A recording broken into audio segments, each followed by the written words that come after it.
Hello students, आज हम करते हैं concept and principles of growth and development. उसको करने से पहले हम ये जानेंगे कि ग्रोथ एंड डेवलपमेंट होती क्या है। First is the concept of growth. Growth यानी वृद्धि।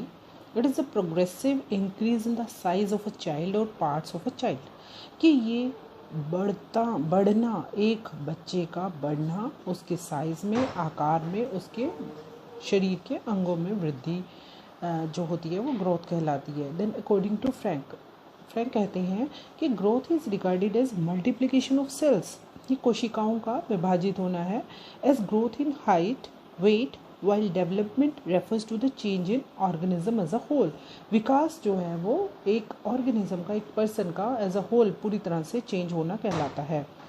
अब हर लोग क्या कहते हैं, वो कहते हैं it is the change in size in proportion disappearance of old features, जो पुरानी फीचर्स हैं वो डिसअपियर हो जाती हैं, एक्विजिशन ऑफ न्यू वंस, और उसकी जगह नई फीचर्स आ जाती हैं। Then growth refers to structural and psychological changes, grow and grow कहते हैं। Thus growth refers to in increase in physical size of whole or any its parts and can be measure, उसको हम माप सकते हैं ग्रोथ को। अब आ जाता है कंसेप्ट ऑफ डेवलपमेंट। विकास क्या है? It is the progressive acquisition of various skills, ये abilities such as head support, speaking, learning, expressing the feeling and relating with other people. Webster dictionary कहती हैं it is the series of changes which an organism undergoes in passing from an embryo stage to maturity।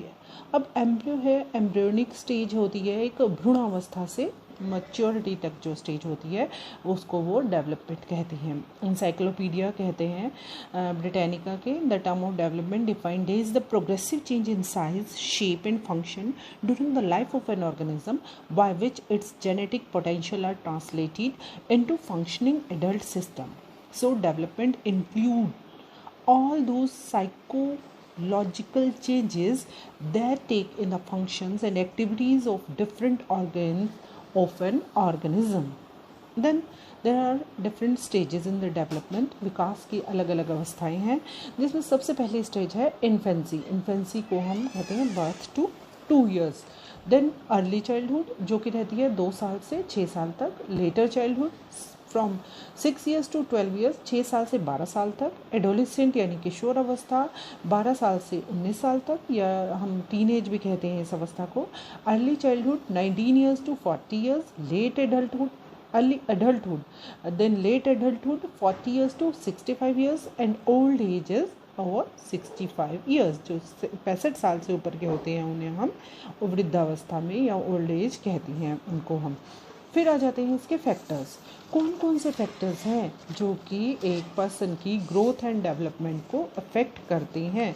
तो ये 4 factor है: heredity, biological, environment and other factors. Heredity का अर्थ है वंशानुक्रम। वंशानुक्रम में क्या होता है, इसमें जन्मगत विशेषताएं होती हैं जो कि बालक के अंदर जन्म से ही पाई जाती हैं, वंशानुगत होती हैं। वैज्ञानिकों ने यह स्पष्ट किया कि गर्भाधान के समय स्त्री पुरुष जिस प्रकार के शारीरिक संबंधी जीन्स का उनमें संयोग होता है, बच्चों के शरीर के विविध अंगों का विकास उसी के अनुसार ही होता है, और इन जीन्स के माध्यम से ही शारीरिक रोग एक पीढ़ी से दूसरी पीढ़ी में हस्तांतरित यानी ट्रांसफ़र होते हैं। फिर हम करते हैं बायोलॉजिकल फैक्टर्स, जैविक कारक। जैविक कारक कौन कौन से हैं उसमें हम कहते हैं 2 हैं, exocrine glands and endocrine glands. जो एक्सोक्राइन ग्लैंड्स हैं बहिस्रावी ग्रंथियाँ, ये नलिका युक्त ग्रंथियाँ होती हैं एक्सोक्राइन, और अपने स्राव को जो भी उनके सिक्रीशंस होती हैं वो डक्ट द्वारा शरीर से बाहर निकाल देती हैं।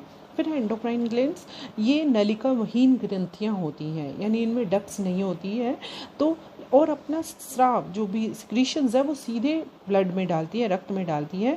वस्तुतः कभी कभी बहुत एक्टिव और कभी कभी बहुत पैसिव हम हो जाते हैं, तो कभी कभी उदास हो जाते हैं। तो इसका कारण यह है कि शरीर में कुछ ऐसे रासायनिक परिवर्तन होते हैं जिनका नियंत्रण कुछ ग्रंथियों यानी ग्लैंड्स के द्वारा होता है, और ये ग्लैंड्स हमारे डिफरेंट है। पिट्यूटरी ग्लैंड है, एड्रीनल ग्लैंड है। पिट्यूटरी ग्लैंड, एड्रीनल ग्लैंड, इनसे जो हार्मोन सिक्रेट होते हैं वो हमारी बॉडी के फंक्शनिंग को बहुत इफेक्ट करते हैं। Then thyroid gland and sex glands.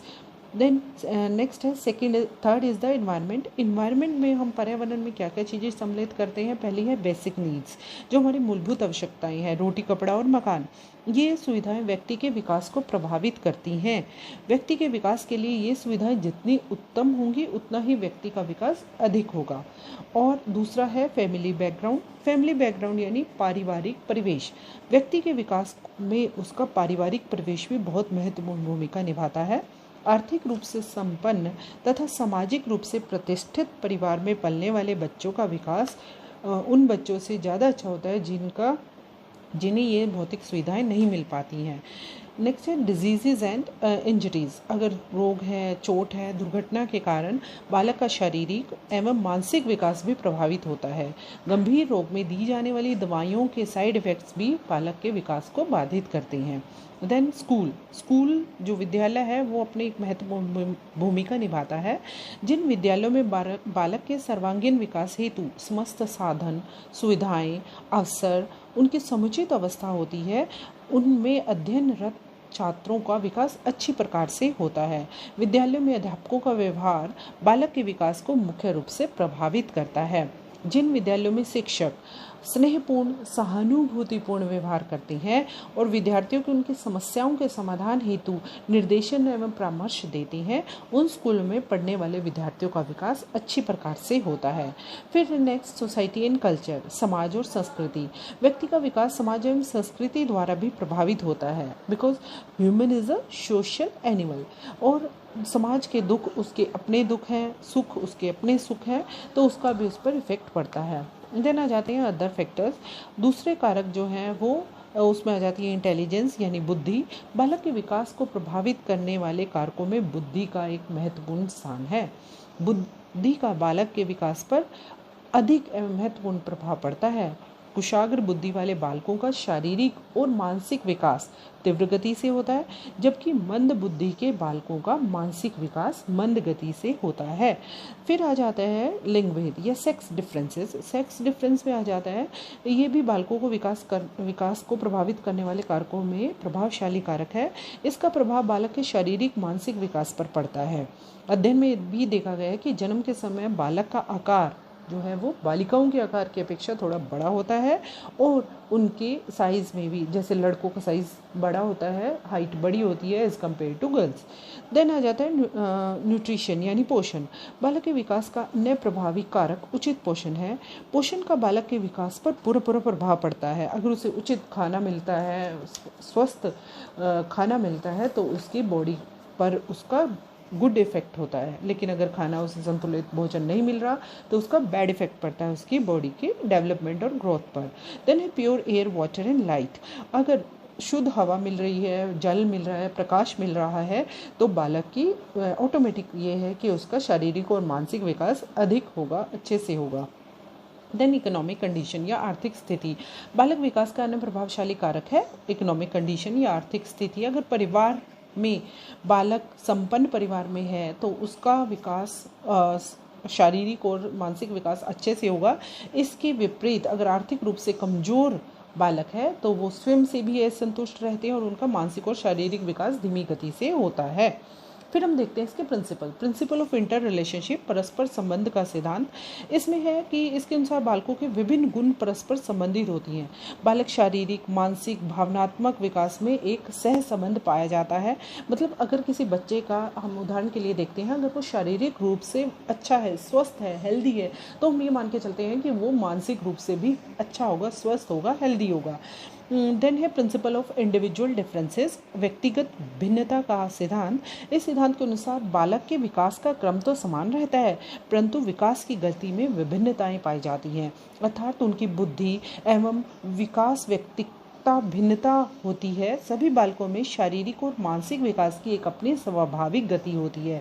यह आवश्यक नहीं है कि एक निश्चित अवधि में सभी बालकों का समान गति से विकास हो। जैसे हम कई बार कह देते हैं उसके भाई है, अगर भाई का बेटा है वो थोड़ा हाइट में छोटा है और एक बच्चा हाइट में लंबा है, तो वो विजुअल डिफरेंसेस भी हो सकते हैं। ये नहीं है कि उम्र सेम है, एज सेम है तो उनका विकास या वृद्धि भी सेम ही हो। Then principle of interaction of heredity and environment. मानव का विकास पर वंशाक्रम वंशानुक्रम और वातावरण का योग रहता है। अगर उसको वंशानुक्रम में व्यक्ति की जन्मजात विशेषताएं प्रखर होती हैं और वंशानुगत शक्तियां प्रधान तत्व होने के कारण व्यक्ति के मौलिक स्वभाव और उसकी जीवन चक्र की गति को नियंत्रित करती हैं। अगर हम कहते हैं कि वंशानुक्रम अच्छा है, वातावरण अच्छा है, तो उसका पॉजिटिव इफेक्ट रहता है उसकी ग्रोथ एंड डेवलपमेंट पे। Then principle of uniform pattern, इसमें क्या होता है कि सभी बालकों का जन्म के बाद विकास सिर से पैरों की ओर होता है, यानी सिफेलोकॉर्डल होता है। पहले सिर का विकास होगा, फिर नीचे के अंगों का विकास होता है। बालक का गत्यात्मक एवं भाषा संबंधी विकास भी एक निश्चित क्रम के अनुसार ही होता है।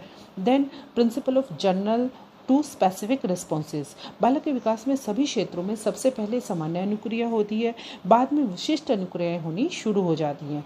हर्लॉक इस बात के समर्थक थे और कि जन्म के उपरांत बालक में किसी वस्तु को पकड़ने के लिए बालक शरीर के सभी अंगों का प्रयोग करता है, लेकिन बड़ा होने पर उसी अनुक्रिया के लिए वह एक अंग विशेष का प्रयोग करना शुरू कर देता है।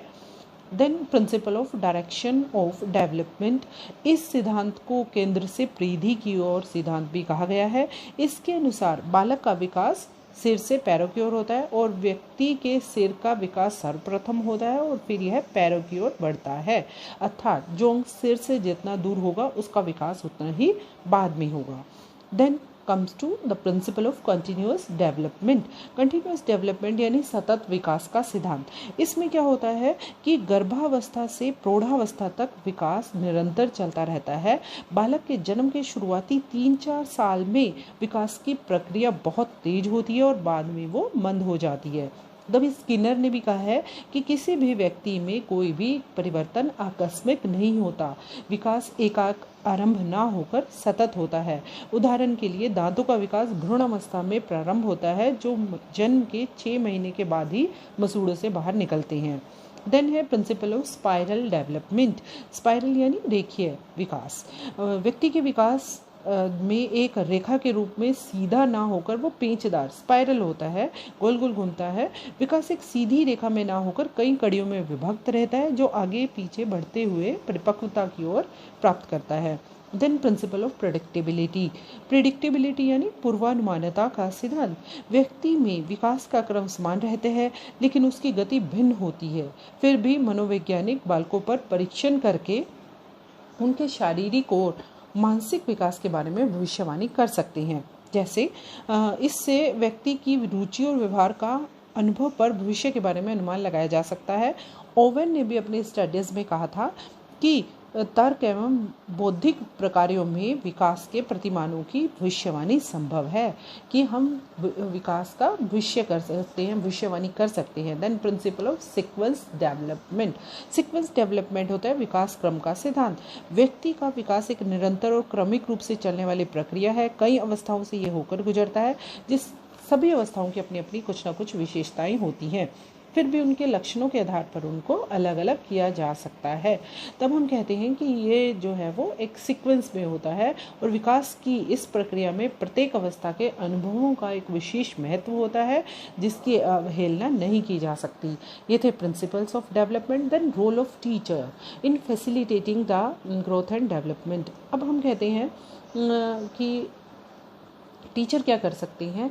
First is the positive training in self direction and self control should be given to students, कि टीचर हैं वो उनको बच्चों को पॉजिटिवली थिंकिंग सिखाएं कि वो हर चीज़ के लिए पॉजिटिवली सोचें। Then control and guidance must come from student himself, जो भी कंट्रोल है, गाइडेंस है, निर्देशन है, नियंत्रण है, वो बच्चे में खुद से ही आना चाहिए, अंडर टीचर सुपरविजन। कि टीचर देख रहा है लेकिन उसके वो कंट्रोल और गाइड खुद हो रहा है, मीन्स वो हर काम के लिए खुद शुरुआत कर रहा है। Then student should not be punished, उन्हें इतना पनिश या इतनी ज़्यादा पनिशमेंट नहीं दी जानी चाहिए। Let it interferes with his developing leadership, कि अगर हम उसे बहुत ज़्यादा, अगर वो किसी चीज़ के लिए इनिशिएटिव लेता है, अगर हम उसे डांट रहे हैं लेकिन फिर वो उसकी जो लीडरशिप क्वालिटी होती है वो धीरे धीरे ख़त्म हो जाती है। Then harsh, strict and unsympathetic control and prescription of every detail of conduct, leaving no place for self-control and self-direction, are not conducive to student mental health and adjustment to life events. कि अगर हम हर समय बच्चे के ऊपर strict रहते हैं, harsh रहते हैं, इस तरह के शब्द बोलते हैं, कठोर शब्द, कि वो सेल्फ कंट्रोल नहीं कर पाता, वो सेल्फ डायरेक्टेड नहीं हो पाता है, तो टीचर्स को ये ध्यान रखना चाहिए कि बच्चे को किस तरह से, कैसे मोल्ड करे, कैसे कंट्रोल करे कि वो खुद से ही अपनी लाइफ को अच्छे से चुन ले, लाइफ के जो इवेंट्स है उसमें भी वो एडजस्टमेंट कर ले और डिसीजन लेने के काबिल हो जाए। Then proper guidance should be given to students from time to time so that they can be the better human beings in future. और टीचर की तरफ से उन्हें प्रॉपर गाइडेंस दी जानी चाहिए ताकि वो फ्यूचर में एक बेस्ट ह्यूमन बीइंग उभर कर आएँ, ताकि उनकी जो पर्सनैलिटी है समाज में ऐसी हो कि सभी लोग उनको देखकर कहें कि yes he is the person, she is the person to whom I know. Means एक पर्सन की अगर हमने पर्सनैलिटी को अगर उसकी इमेज को डेवलप करना है तो उसकी प्रॉपर ग्रोथ एंड डेवलपमेंट होना ज़रूरी है, और उसके लिए टीचर को भी एक महत्वपूर्ण रोल अदा करना पड़ता है। तो इसके साथ हमारा कंसेप्ट फिनिश होता है ग्रोथ एंड डेवलपमेंट का। Thank you and have a nice